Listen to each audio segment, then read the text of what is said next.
Welcome to the I Choose Health podcast. I'm your host, Stefan Lessie. Today we have friend of the show, fitness coach, mental health advocate, and podcaster Marc Paisant joining the show. Is something interfering with your happiness or preventing you from achieving your goals? There was definitely something keeping me from my happiness and accomplishing my goals. I needed to take stock of my depression and consistent negative self-talk. Therapy helped me realize that I was deserving of happiness.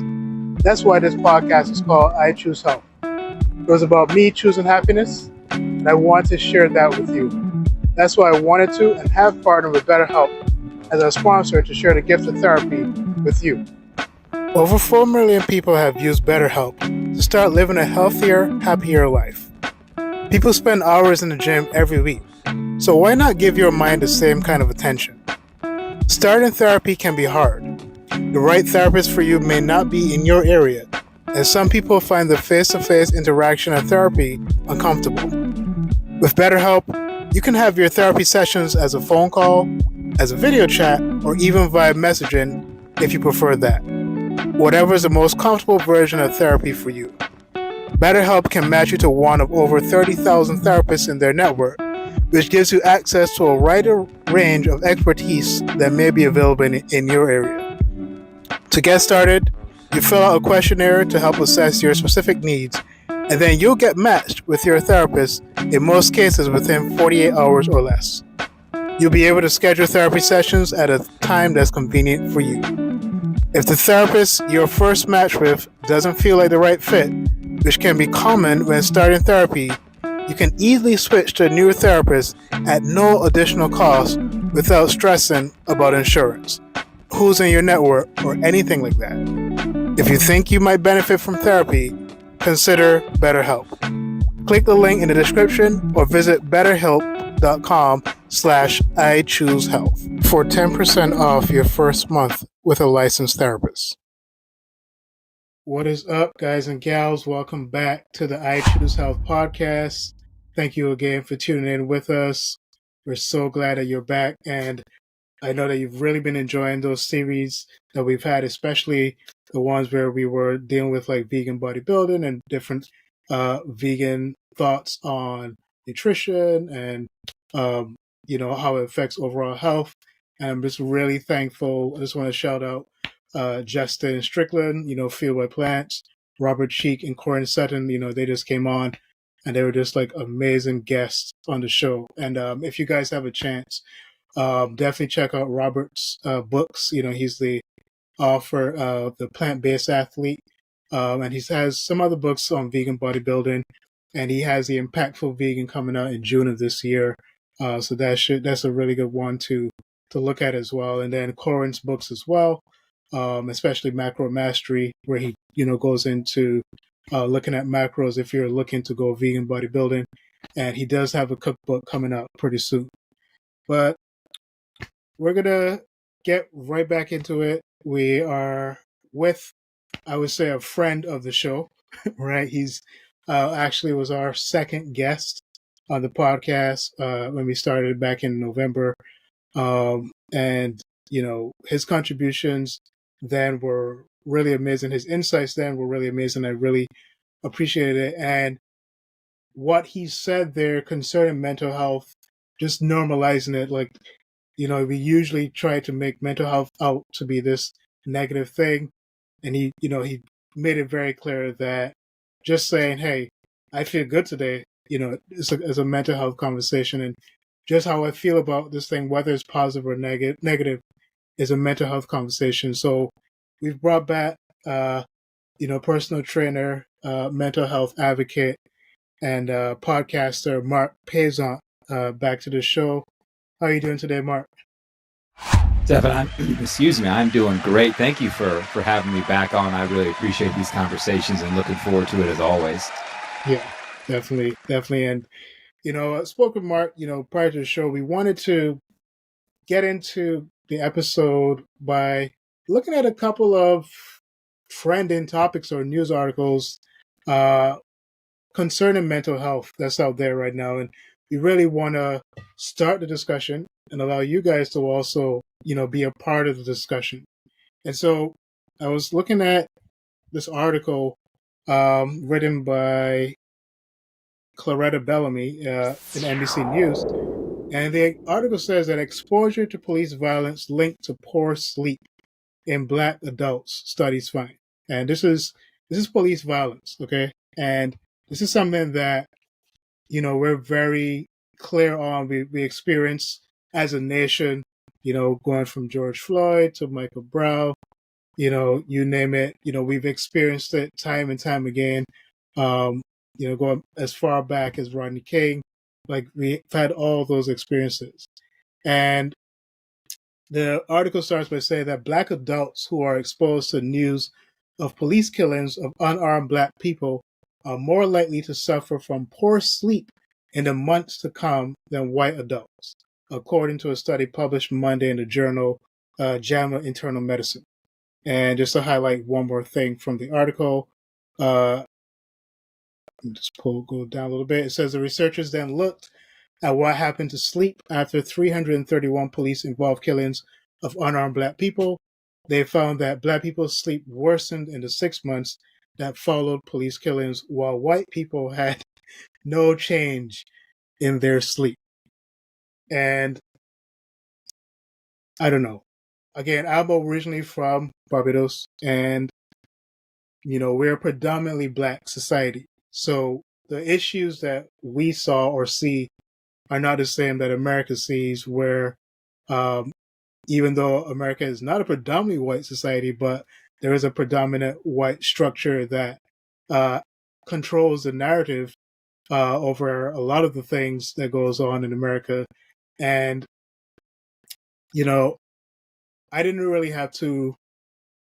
I wasn't really concerned significantly a lot with race. It wasn't something that I thought about until I moved to America, then started to see how the power structure that is really had a significant impact, not just on me, but my friends, family.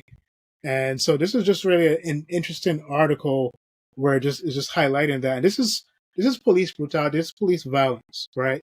And it's definitely a very tough situation for many people to deal with.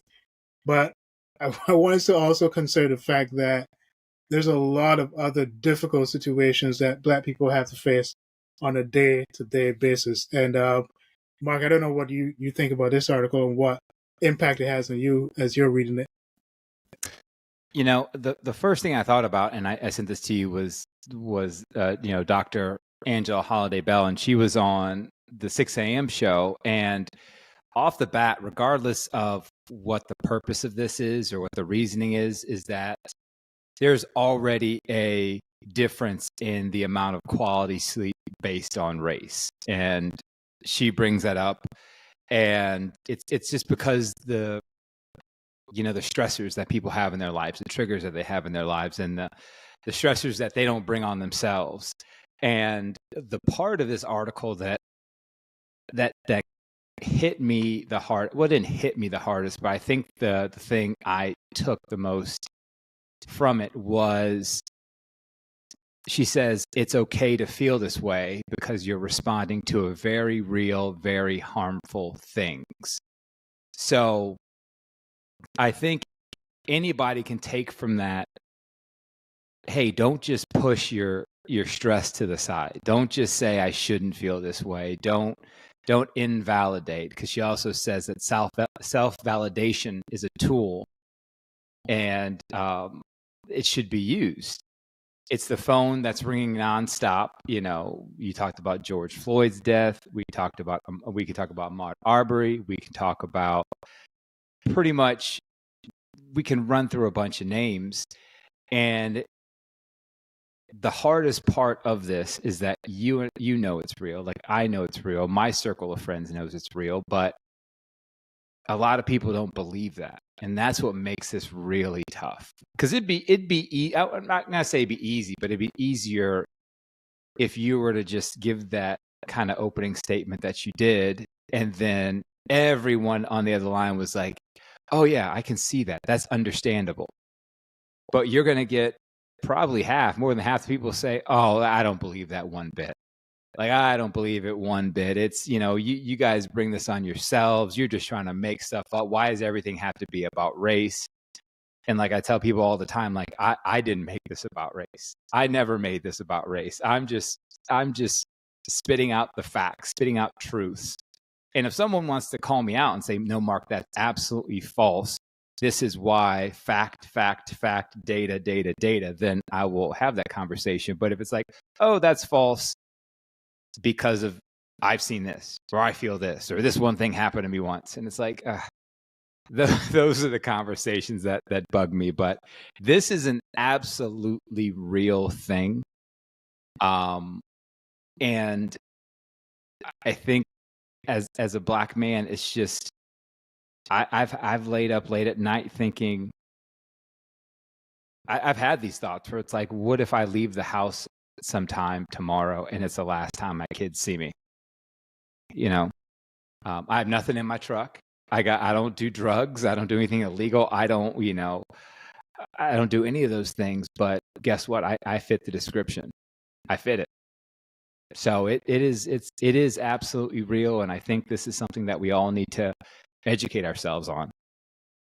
And I think the amazing part about the last part that I read there was that, and this is obviously not to villainize or vilify, white individuals, but it said that while white people had no change in their sleep, Mm-hmm. and it almost feels so familiar, that statement, because when you have white counterparts and friends, when you try to highlight some of the issues that you experience as a Black individual or Black man living in this country, it almost feels like, oh, here we go again, right? Or it's not really that significant. It's not really that important. It's not going to affect somebody like you, right? And even that statement is a problem in itself, right? But it's just like, I don't think that they see beyond police killings where we're experiencing, just because of our history in this country, we experience that mental. It's fatigue. It's mental fatigue. That's exactly what it is. Right? It's like consistently, like a consistent mental exhaustion, right? Because it's like you have to consistently think of, and I don't want to say that poverty is a race thing, right? But it's just like you're dealing with poverty and you're trying to figure out your next step, your next move, while your white counterpart, while they do experience poverty as well, they're probably percentage-wise are not experiencing it at the same level, and probably have a system and family around them that could help. And a lot of times I've listened to many individuals, Black individuals who said, look, man, I had to pull myself out of that situation. And then there are a lot of some people just never make it out of that situation. So it's really imperative that we feel, if we want to really help make a change, that we really feel connected to what's going on. And just because we're not Black or white or whatever, like we need to feel connected to the things that are affecting others in society. And so, I just found that so pivotal. And like, I was like recently, like, just trying to make some transitions in my job. And, I was just asking some people like, hey, when you put it on your application, do you fill out the race component or the race part of the job application? And oftentimes my white counterparts would say, I don't really think about it. Right? I just fill it out. And I reached out to one Black friend of mine, and he's like, man, I put Black. He's like, I put two or more races, right?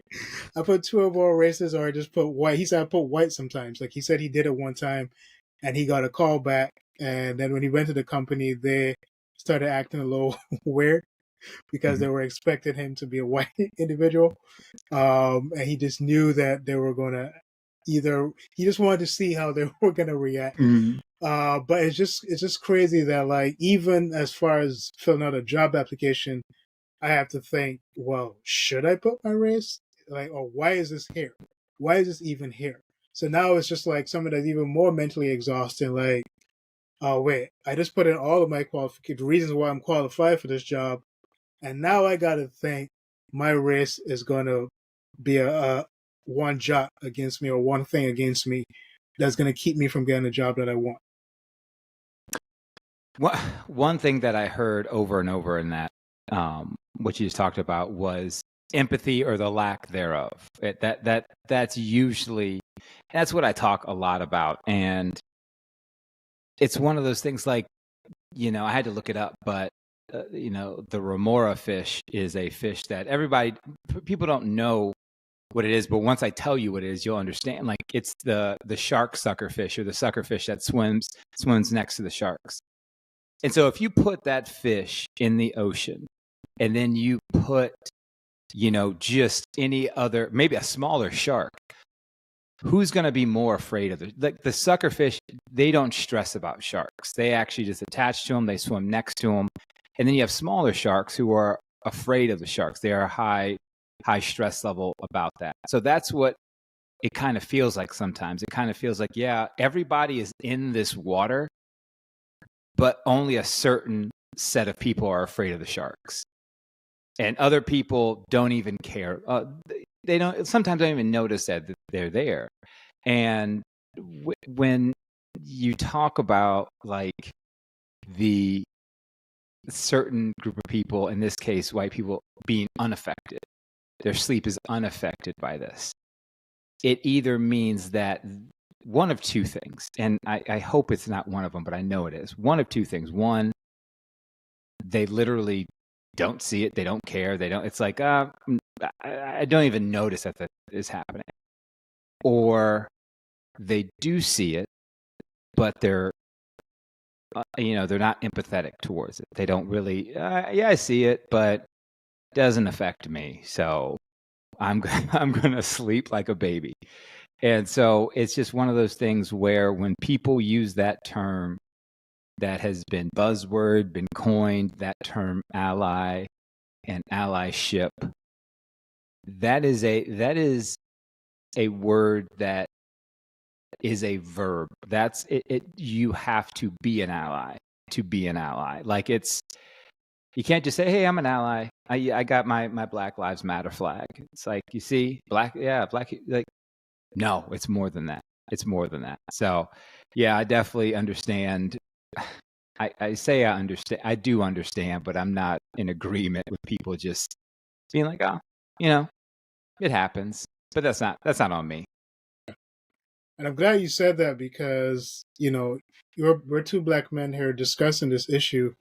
And I had to also check my privilege as a black man and start to realize, like, okay, if I'm going to try to, stand up for issues concerning race, then I have to obviously stand up for issues concerning women. And so, as personal trainers, we know that oftentimes that when it comes to programming for women, as trainers, a lot of times the programming is not specific enough, right? It's not catered towards maybe what they're going through. So as men, we don't see that time of the month, right? We don't have to worry about, varying changes in hormones, or being pregnant, right? Like, these are things that we don't have to worry about. So we can trade however we want on any given day, right?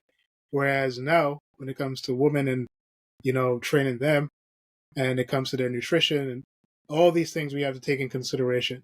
And so, I said, well, since we have this podcast, this platform, I said, I want to get as many women, especially in that area, to really help women who need these answers. And there's like consistent surveys showing how like the attention to women's health keeps getting worse and worse every year, right? And there needs to be a more specific, like, centering in a woman's health, because the way that something impacts men is going to impact women differently. And so we really need to highlight that. I will say I have been trying to get a lot of, women experts on the show, and some of them obviously very busy. And then others, like you may not get a response back, or there'll be like a short verbal commitment and then there's like no follow up. But to those so far, obviously, and there's obviously no knock on those who haven't been able to do it as yet. But to those who've been on the podcast so far, have given their experience and their expertise concerning women's health. I'm definitely appreciative of you, and we'll definitely have some of them back to give further insights. But this first article is just like, this is something that I think we knew, but it was just to like put us the stats together and the language together, just brought it all together. And so I'm glad that this is here, so that we can really think about it and discuss it. Mm-hmm. So the next thing I want to get to, I want to look at this Olympic athlete, Olympic figure skater Gracie Gold, and she talked about the pressure she felt to minimize her mental health struggles, and she said it wasn't palatable. And so that she took a break from competing in 2017 to seek treatment for what were announced as an eating disorder and anxiety. In reality, she was dealing with suicidal thoughts. All right. And this is written by Catherine Aito, also NBC News. And for those of you listening, I'm definitely going to post the links in the description. But again, Gracie Gold, she was dealing with her issues, her mental health issues, and she had to delay. And she said she was dealing with suicidal thoughts. And more than anything, like that definitely trumps anything else. Like if that's what she's feeling, like if existentially she's at a point where she feels like she doesn't want to be here anymore, or thinks that she needs to remove herself, to self-transition, like at that point, like we really got to start evaluating everything in the grand scheme of things and start to ask, like, what is really important, right? Like the entertainment, seeing her out there figure skating, and this definitely means a lot to her. I'm pretty sure she's probably been figure skating her entire life and making it to the Olympics, right? Like, she's probably has pressure on her even with the last name Gold, but so, but it's just like, just to see her be open about that is really important, and I just want to get your thoughts on her situation as well. And this is one of those things where you ask the exact right question: what is important? And that answer is not the same for everyone. But one thing that I believe we all say is important is self-preservation. I think we all think that's important. And some people may put, the preservation of their family or their loved ones over themselves, or, vice versa, whatever it is. But self-preservation is usually, that's why we have fight, freeze, or flight built into our DNA. That's why we eat when we're hungry, we drink when we're thirsty, things like that. And if, people not in that space of sports, and you and I know a lot about it because we are in that space of train. I'm training a few high school students right now in soccer who are going to go on to play in college. And I tell everyone the same thing. I usually tell their parents this. I said, I don't train skill. I train confidence. It's a big difference. Big difference. Your kid can go out and any trainer can teach them how to do this, how to do that. And, but the thing about young athletes, and I need to find this number, but it's a big number. The amount of athletes quitting team sports before the age of 16 is higher than it's ever been. And the main two factors of that, and everybody knows the first one, the pressure. Like that's the first one. That's the big one. That's the pressure. And the second one is kids are specializing in one sport earlier than they've ever done it before. I mean, I'm 44 years old. When I was playing and I was younger, everybody played 2 or 3 sports. Some people played 4. Like you always had a season of something. You always had a season of something. I remember I played 2 sports until, I was almost in college. And now I even play athletically, amateur. I played 3 different sports depending on what season is, because I just want to go out and have fun. But skating, let's think about this for a second. Skating is one of those sports, and my neighbor, his daughter does it. You specialize very early, very quickly. There's no seasons. It's all year long. And how often are kids validated for doing something great, but then admonished for doing it wrong constantly? Now think about that throughout your entire teenage years to your 20s, and we're talking about Olympic athletes who constantly aren't giving the feedback that today was just an off day. Now I'm hearing it more and more. Like I heard somebody say something great about I think it was a female softball player. I need to find this, but she went out and did some work with her coach, and it was actually a track star. I apologize, track star. Did some work with her coach. They weren't feeling it. They weren't feeling it. He didn't admonish her. He didn't do anything. He said, good job. And she was kind of thrown off by it, which you and I probably would be too if we were like, oh, he said, listen, this is like, you can't expect perfection or greatness all the time. And I don't think I was ever told that as a kid growing up. I don't think I was ever, like, we were told one of the greatest lines in the history of all sports, remember the Titans, is, expect perfection all the time. Like, I expect you to be perfect. So I don't know about you, but I'm hearing a lot about these power lifters and gym rats who have been dying at early ages lately. And it's been pretty scary. And the amount of stress that they're putting on their bodies, the amount of just absolute mental anguish that they've been putting to look a certain way, to be a certain way. And at what point is it enough? You can't answer that question. I can't. We can't answer that question. But what point is it enough? Is it before I go to college? When I'm in the Olympics? When I've won the gold medal? When I'm in the finals? When is it enough? And when is the right time? So this is something that hits close to home, because anybody who's in the youth sports space needs to understand that we have to have these conversations, and we have to let kids know that it's okay to not feel 100%, to not get, like, it's okay to have those days. It makes all the good days feel that much better. Mm-hmm. Now, I want to comment on something that she says in the article. She says, it wasn't palatable is a word that they use for the world, and specifically the skating community. This is what Gold told to Savannah Guthrie. And she said, we don't talk about those things out loud, but for me, it wasn't gossip or hearsay. It was my story. I was in the middle of Arizona in rehab in the middle of a season, and I felt like an honest answer was appropriate.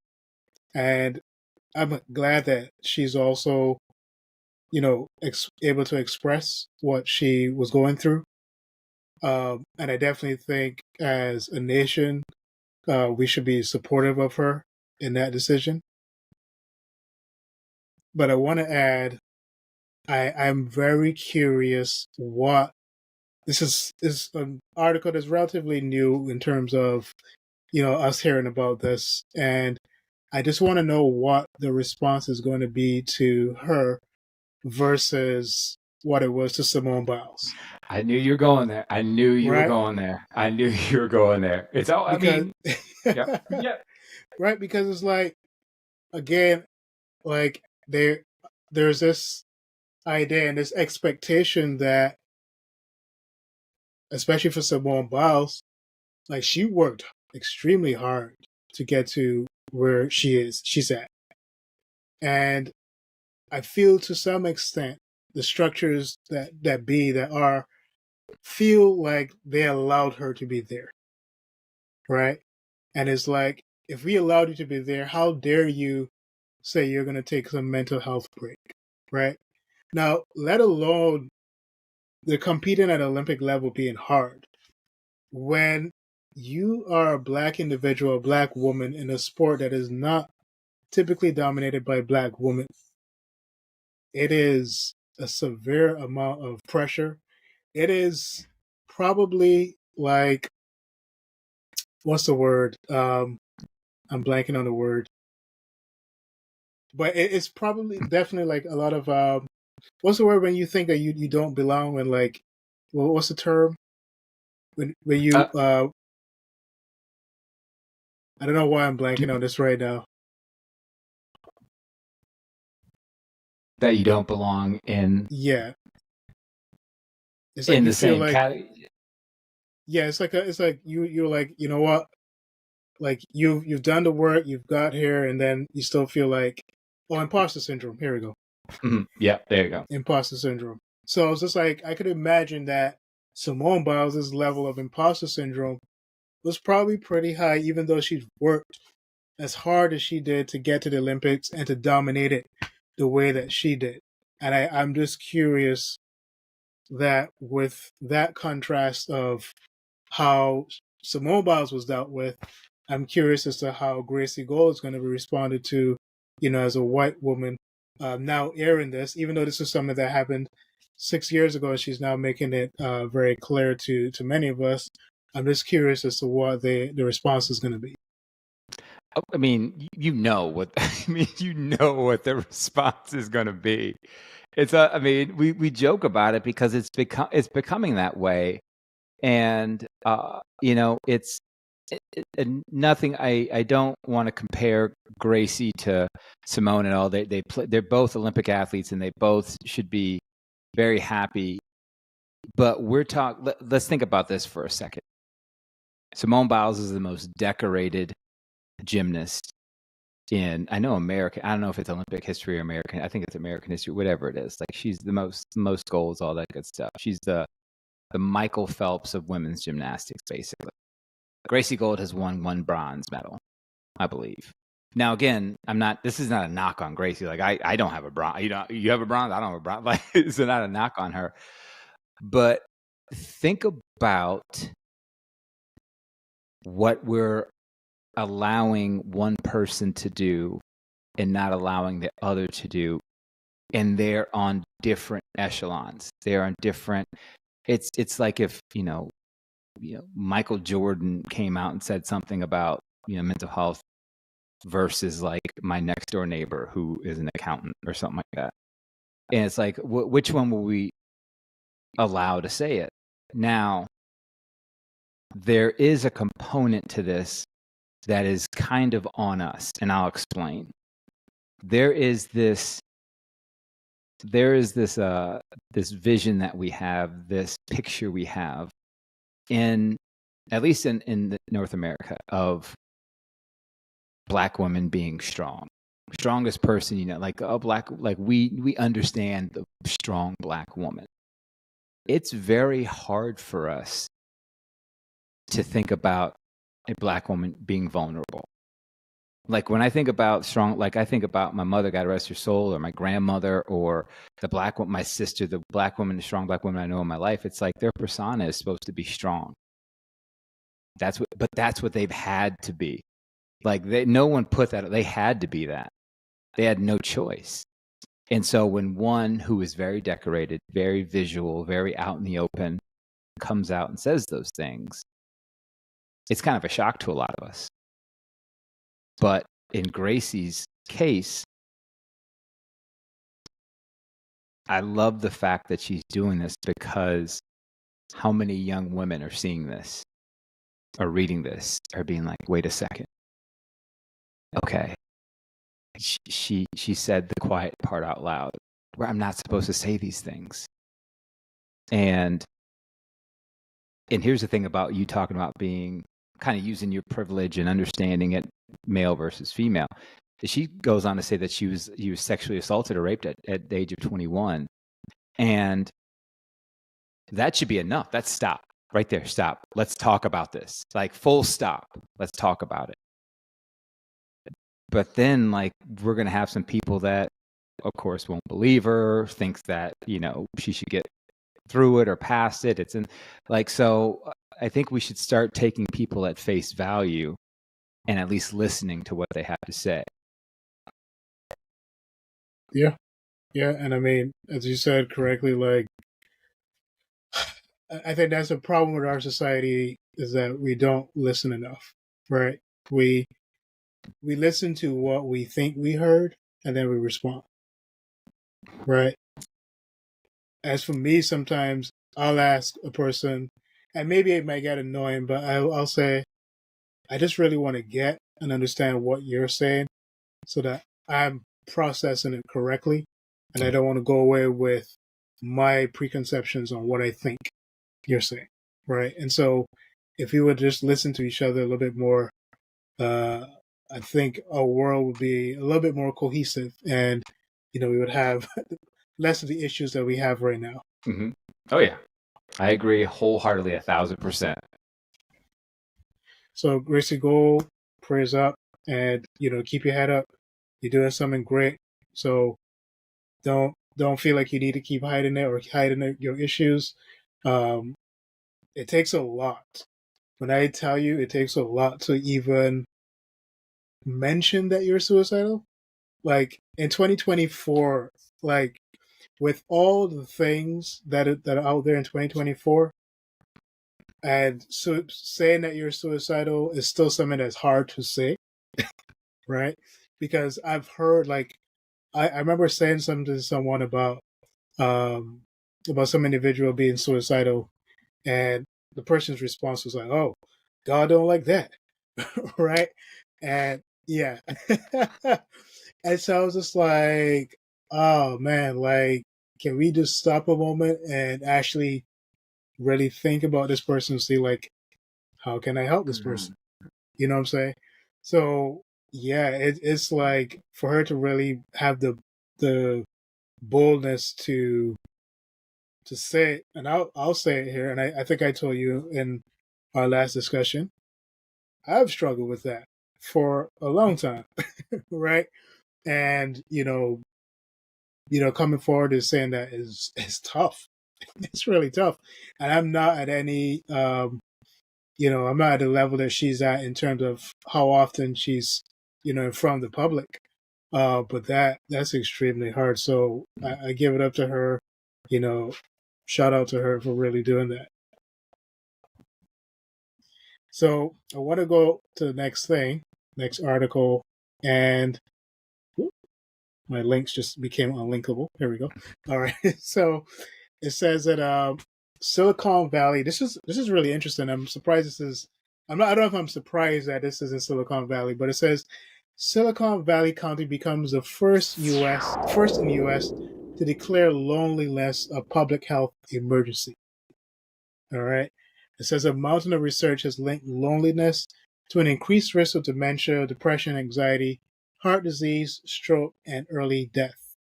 They said loneliness is officially a health emergency in California's San Mateo County, which is located in the San Francisco Bay Area and includes part of Silicon Valley. The county's Board of Supervisors passed a resolution on Tuesday that declared loneliness a public health crisis and pledged to explore measures that promote social connection in the community. Now, I don't know about you guys, but loneliness is a real mental health issue. It really is. It really is. And I've seen it affect many people that I know, many people in my family, where they're alone for a significant amount of time, and how it's led to, and they just said it, like dementia. Like I've seen members of my family go through that as well, because of a lot of it is linked to the loneliness. I don't know, Mark, what your experience has been with this article here as well. So a couple things here. One, we have to understand that our people are living longer.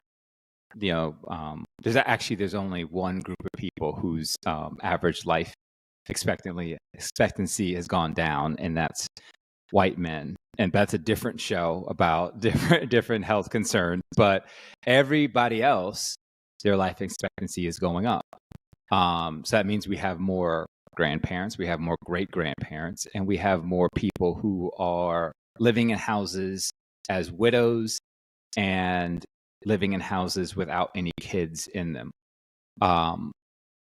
One of the things that keeps us sharp as we get older is the amount of interaction we have, the amount of synapses we have in our brain, the amount of critical thinking we have to do, the amount of things we have to do that aren't mundane, that is just not sitting in our own thoughts. Now, is there a time and a place for us to sit in our own thoughts and meditate, be mindful? Yes, there is. I think that's a great thing to do day to day.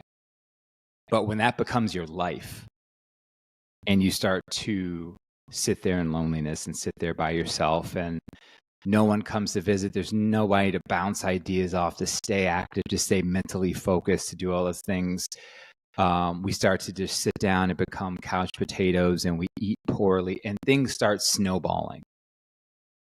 And then, what do we hear? We hear, well, no one ever comes visit me, and I have nothing to do, and why don't the kids ever?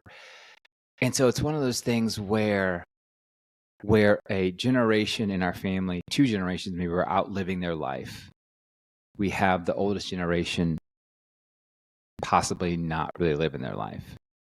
But this is kind of twofold to me, because I think, I talk to my dad as much as I can. I talk to my dad every few days.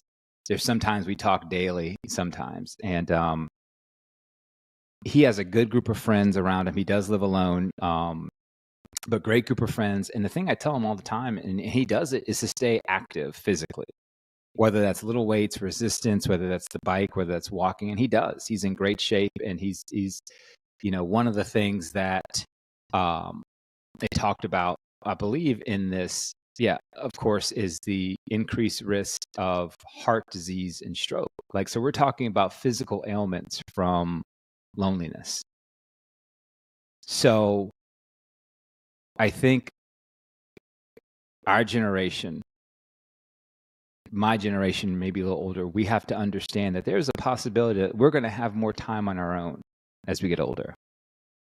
So, not saying that we need to put all of this on ourselves, but at a certain point, we need to understand that we have to do what we can to keep our minds, racing.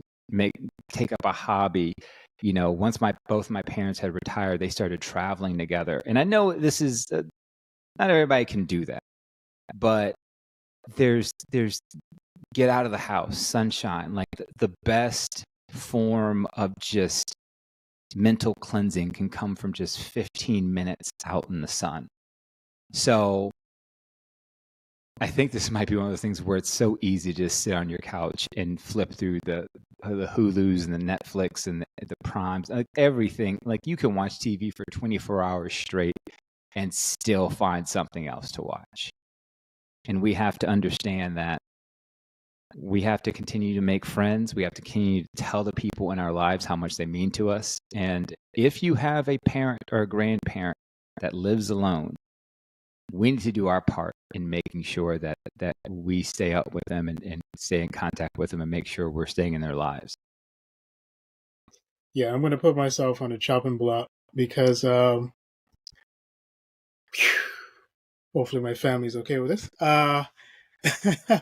So my father, as you mentioned, your dad is dealing with prostate cancer and dementia.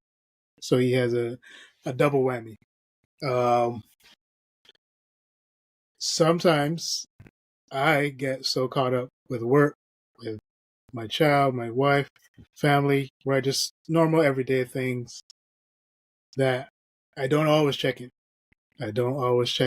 And I know that, my dad's, is not married, still not, married to my mom. So it's just again, there's that loneliness factor that's there. And for me, when it comes to, I call this podcast, I Choose Health. If I'm going to choose health for myself personally, I have to choose it for my family as well. So I'm putting myself on a chopping block that I got to do better. Reach out more, and not just reach out and hey, how you doing? That's it. Actually have planned time together. And that's just something that I have to do because I've noticed that I've been starting to question myself as a parent in light of my relationship with my father, right? And so it's just I wonder what type of parent I am and whether or not the time I'm giving to my child is significant enough or impactful enough. So, yeah, and this article kind of really hit home, and really shout out to San Mateo County for declaring that as a, a medical emergency, and it's something that really doing something to really try to create more community and create a healthier situation. Yeah, I mean, I listen. What you just said is tough for anybody to say, but all it takes is a text, a phone call, an email. Just, hey, I got. I started to do this thing where if I have 5 minutes free, I call people, I text people, and I let them know that, hey, I had 5 minutes open up before this meeting. I just wanted to check on you. And I've seen great success with that because it makes people think, hey, Mark had a little bit extra time today and he thought about me. So that's just one thing I've started to do. And it may seem insignificant, but like you have no idea like who that saved, right? Like imagine that you're going through your day thinking nobody cares, and you get a call, Mark calls, and it's like, hey man, just thinking about you. And that may be just one thing that just impacts someone in a positive direction. I got positive feedback the first time I did it. He texted me later that day and was like, you don't understand how much that meant to me. Thank you. So I was like, I had no idea. So that's why I continue to do it. Yeah. And, these are things that I, constantly deal with. I had an old classmate in my country from Barbados. Unfortunately, this February actually makes it 2 years since he, would have self-transitioned, suicide. So, prayers up for him and his family as well. But yeah. And seems like we're staying in this zone of, or this topic. The next article is dealing with suicide as well. And it says that there are rising Latino suicide rates, which worry community leaders. The Hispanic suicide rate has risen significantly in the last decade, and mental health experts cite factors like poverty, language barriers, and a lack of bilingual mental health professionals. Interesting. A group from teens to seniors gathered an in-office inside a grocery store where Spanish language food signs catered to the large Hispanic population in this northwestern Georgia city dominated by the carpet industry. The conversation, moderated by community leader America Grunner, focused on mental health and suicide. The Tuesday night meetings draw about a dozen people who sit on makeshift furniture and tell their often emotional stories. Gardner formed the support group in 2019 after 3 Latinos aged 17 to 22 died by suicide here over a 2-week period. This is really interesting. It really kind of comes back to this idea of community and inclusion. And when we feel like we're excluded, we feel like we're no longer necessary. A lot of times those feelings kind of pop up. And it's just interesting because I was actually doing some calls this week to book some fitness assessments. And I came across a couple, because the community that I'm training, there are a lot of, Hispanic individual, Latino, Latinx individuals within this community. And I would say maybe 4 or 5 of those calls, they only spoke Spanish. And I was just like, man, I really need to learn Spanish because then, these conversations would be a lot easier. But again, it kind of comes back to making sure that everyone in society is being seen and heard. And, when you move into a society American society, which is obviously going to be predominantly English speaking, we have to really think about the impact that it has on those who don't have the same access to that language. So there's a couple things to this, and when I'm reading this, a lot of these numbers and this research was in Georgia, and that's where I live, and there's a bunch of factors here, and one is, am I supposed to be here? Am I included in here?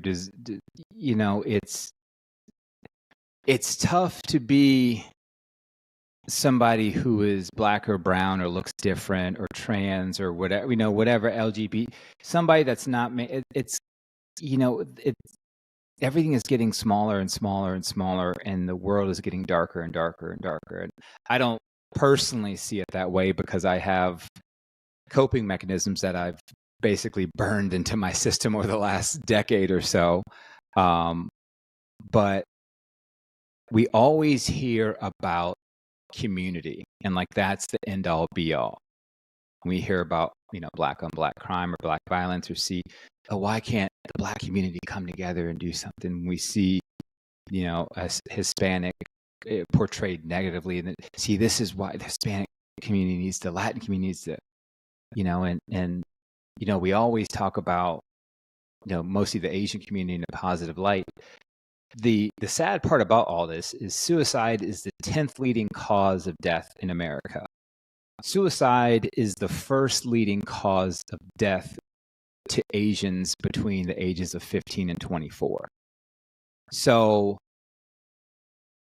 we can stick to, this is about Latin Americans and about Hispanic people. I understand that. But it all comes down to, when does our community need to feel connected to other communities? When does do we just have this part of town, or are we part of the town? Like, it's, we work hard, we take care of our kids, but half the people in this country want to deport us. We give back to community. We get paychecks, which they take state and local taxes out of, but I'm told that I don't give back. I'm told that I don't pay my fair share. So it's like, when you hear these things constantly over and over, that's hard. But there is one thing I want to say about this, is that there are certain cultures where there's just things you don't do. And what I mean by that is, I spoke to somebody on one of my calls, after one of my calls actually, and she was talking about a male client she has, and he's Hispanic. The couple is Hispanic, and his wife, who is also Hispanic, would laugh at him anytime he was vulnerable, or cried, or talked about how he felt. And I don't care who you are. Like, I don't care what kind of person you're, like, if you're a man and like you've heard that you want to be sensitive and outgoing and make sure you put yourself out there, and the woman you chose to marry and love basically laughs at you and calls you less than a man when you show emotion. And and these are things that there are certain cultures that are trying to get past this. And I really feel for communities that feel so left out. Like, I just had Hispanic men and putting down flooring in my house, and a Hispanic woman that I know, who's an American citizen, being the project manager. But then when she leaves my house, half the people want her deported. And back to what you were saying about who we talk to and how we talk to them and how it feels knowing your privilege. Like, when you pick up the phone and you're calling about an issue, an opportunity, a customer service, whatever, and it's a Spanish speaker, and you're like, oh, thank God I can explain myself. Or you're a woman and you hear a female voice, like, oh, thank you, I don't want to be mansplained. Like, those things, like, some people just don't get it. And that's why we need more diversity in every aspects of business, customer service, mental health, resources. We need Hispanic men talking to Hispanic men. We need young Asian people talking to young Asian people. We need black men talking to black men. Because we might not exactly walk the same walk or have the same route that we go down, but we understand, that path. We understand it, and we can talk the talk, and we can speak the language, and we can empathize in a way others can't. Now, I'm not saying, a white woman can't help a Hispanic man, or a black man can help a white. I'm not saying that at all. However, when you get on that phone and like you're frustrated and no one's listening to you, and you have to go through your child to interpret what you're trying to say to this person, I can't even imagine that frustration. Yeah. Look, man, I was saying to my wife just this week that sometimes I go to certain places and if I see a low quota of black people, I immediately start not feeling comfortable, right? And look, I live in Brooklyn, New York, and I used to live in Brownsville, all right? And Brownsville is one of those areas in New York that, there's a lot of, I'm going to say there's a lot of activity going on in Brownsville, okay? So, and, I then moved to Midwood, which was a little quieter, right? Less activity. And, but I felt, and there were less people at Midwood that looked like me, even though the numbers weren't too bad. But there were moments where I felt safer in Brownsville than I did in certain areas because maybe it's not even that the guy who's white is racist. Maybe he just doesn't get me, right? Maybe he doesn't understand me, my culture, my upbringing. Like I've heard people say that sometimes white people say to them, "Hey, man, why do you guys talk so aggressively?" Right? And he's like, "No, man, we're not angry or upset or anything. That's just how we express ourselves." Right? And so there's just like this significant gap in understanding, a significant gap in also taking the time to get to know people. And I know for some people, because of what the media puts out there, that sometimes they don't want to approach a person who's black because maybe that black man or woman fits the stereotype of what the media is talking about. And I'm not willing to chance it. Right? But we got to connect. And sometimes I like to find a guy who seems a little misunderstood, seems like he maybe has too many tattoos or too many piercings or whatever it is. I'm like, hey, what's up, man? I just strike up a conversation, right? Just connect. And I think, and I don't want to make a claim to have the answers to life's problems, but maybe if we try to connect a little bit more, we might actually be able to help the world heal a little bit better. I'm gonna tell you right now, if you're an adult and you don't have a tattoo, I'm suspect of you. Like I feel better with people who are tatted up than people who aren't. Hold a minute. Let me just.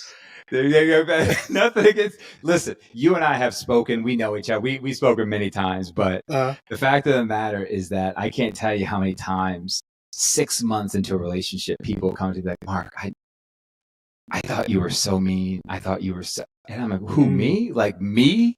Oh yeah, you just seem this way. And I'm like, did you ever come and just talk to me? Did you ever come and just say something to me?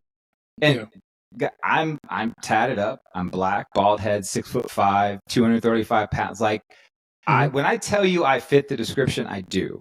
But then people meet me and they know me and they're like, he's a big teddy bear. Like he's a goofball. Like he just cares about people. Like listen, if someone's like, hey, like all these people do these pranks where like they run into a room like, hey, this person's trying to do this, come fight. I'm the dude that you don't do that with. Like I apologize. I'm sorry. I'd probably be a snitch. Like I am the worst person to do crime with. Like I'm terrible. but it's just like, but you're absolutely right because what makes this world beautiful is how different we are. What makes it great and beautiful is how inclusive we can be. Like how tell me right now that people don't love taco trucks or Asian bistros or Italian joints, like Jamaican food, South American music, African, like the thing about this world that makes it great and beautiful is the fact that we're different and we can be inclusive. The part that makes it ugly is when we're different and we stay different and we stay away from the different people. Mhm. But it's a tough thing that we have to really learn to understand and learn, not see from everybody's perspective. Like, I don't need to really agree with what you believe, but I guarantee you 99% of us believe most of the same things. Yeah. Like, we're more alike than we are different. Yeah. And that can be you from, the big city that scares a bunch of Southerners, and then the person from Podunk, Mississippi. It's like, y'all get together. It's like, after an hour, it's like, man, there's a lot of stuff we agree on. Yeah. And it's crazy because I think they said that there are at least, and I believe this is from a psychological lens, that there are at least either between 4 to 6 worldviews that everyone fits into to some extent. Yeah. Right? Yeah. Like, there are 8 billion people that can fit into 4 to 6 different worldviews. What does that tell you? I mean, that's it right there. That is it right there. And we're getting mad over, one tax bill that went into law in 1991. Like, it's like, come on, people. Like, let's do better. Yeah. Man. Well, all right. So we're gonna go to the next thing, and let me just go right here. So this one is from the University of Bath in the UK. It says, when a stressful situation is perceived as a threat, health and well-being suffer. People experience more health and well-being issues when they feel overwhelmed by stressful situations rather than seeing them as a challenge, studies find. People who tend to view stressful situations as a threat are more likely to experience health and well-being problems, both mental and physical, than those who see them as a challenge, according to new research from the University of Bath. And the last thing, the research recently published in the journal Stress and Health explores stress appraisals, health, and well-being of 395 sports performers. Through an online survey, the researchers believe the results of the study apply equally to non-athletes. And I'm hearing an interesting divide here of, like those people who see things as a challenge and then see situations in life as a threat to their existence overall, right? Because it's like, when things come, I know that when there's certain things that I feel like they're beyond me, I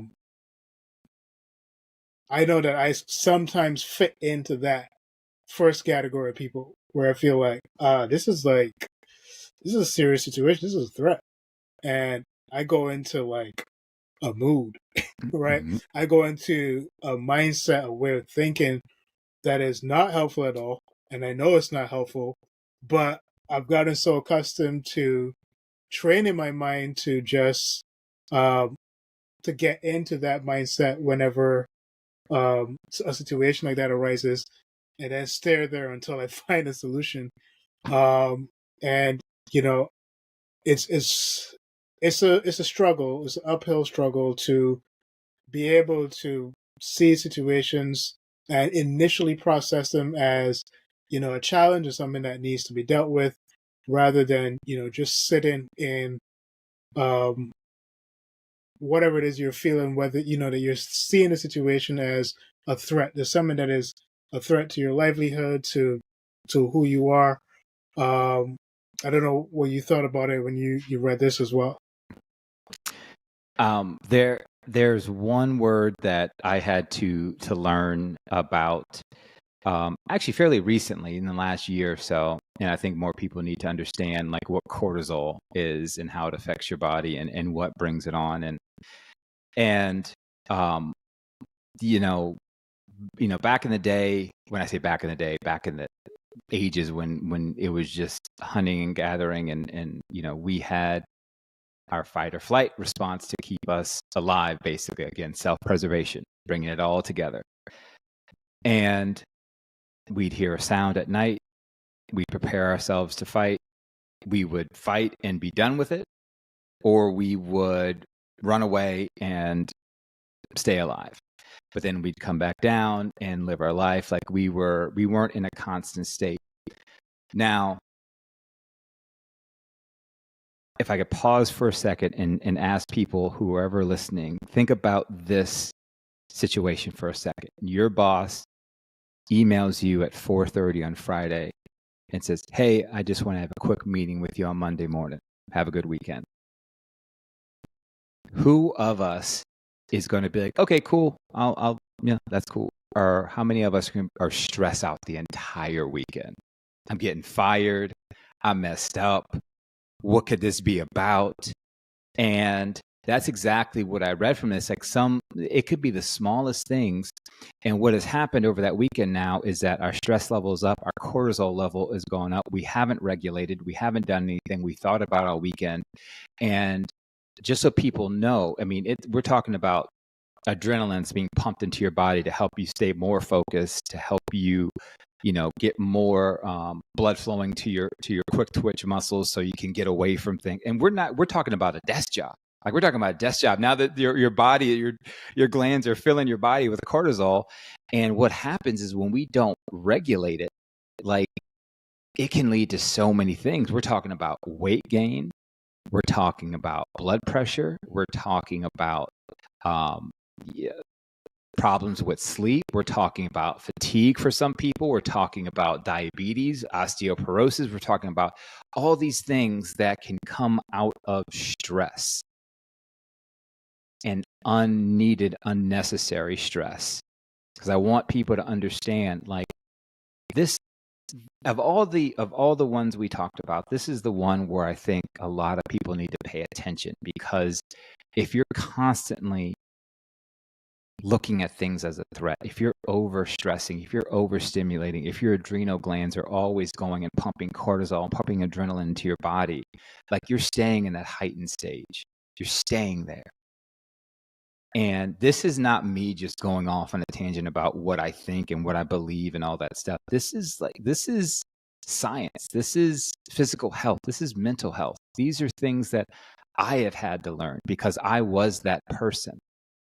I was that person that stayed physically and mentally anxious and ready to go. And, oh my God, I'm going to lose my job tomorrow. I did a terrible job. And people used to ask me all the time, like, listen, I'll be honest, I'm not going to toot my own horn. I'm really good at the jobs that I've had in the past. I'm really good at them because I put the time in. I put a lot of pressure on myself. But say, for instance, if I had to present something, I usually get a really good feedback from it where people are like, "Mark, great job. How did you do all that?" Like, people don't see how anxious I was the weeks before. People don't see how much pressure I put on myself. For a 10-minute presentation, I was probably anxious for a month. I was probably overdoing it for a month. I didn't eat. I didn't sleep. I changed the font. I made it look bigger here. I went and got all the research because I know this person is going to ask me where I got this number from and with this number. Like I had every question answered for a 10-minute discussion that there were no questions to. And I know someone's listening to this and like, "Oh my God, I know that feeling." But here's the thing. We're slowly killing ourselves.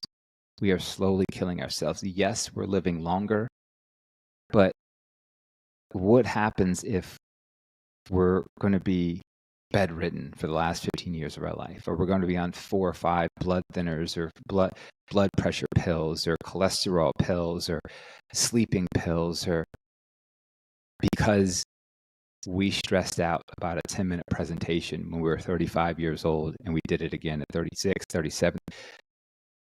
I go back to your question that you asked. What is important? The fact of the matter is this. I tell people this all the time. Think about everything that has gone wrong in your life. Think about every trial, tribulation, opportunity, bump in the road, everything you have gone through, death in the family, sickness in the family, eviction, fire, everything that you've gone through in your life. Somehow you're still here today. Somehow you're still here. And that kind of puts it in perspective. It's like, oh, if I know if I'm tough enough to get through those things, you're tough enough to get through whatever life has in store for you. What's important is the present.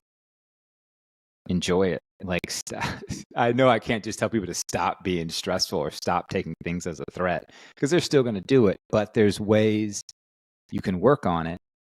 And one of the things you can do is stop caring so much about everything and everyone. Oh, do you see what that person did to me? And I don't like how they treated me. I don't like what they said to me. Cool. They said it, not you. They did it, not you. Last time I checked, you're still in the same spot whether they said it or not. Like, just live. Just live. But this is one of those things that it takes, like, Stefan, I'll be honest, it takes time. Like, it takes, if you're this person who feels threatened at chances of opportunity or chances of just any kind of dysfunction, like, I'm a big proponent of therapy. This might be one of those things where it's like, let me get some professional help to work on some coping mechanisms. You couldn't have said it any better or with any better timing, because I want to let you all know, and this is a perfect time to say that if you're struggling and you want to consider therapy, our sponsor, BetterHelp, is there to help you.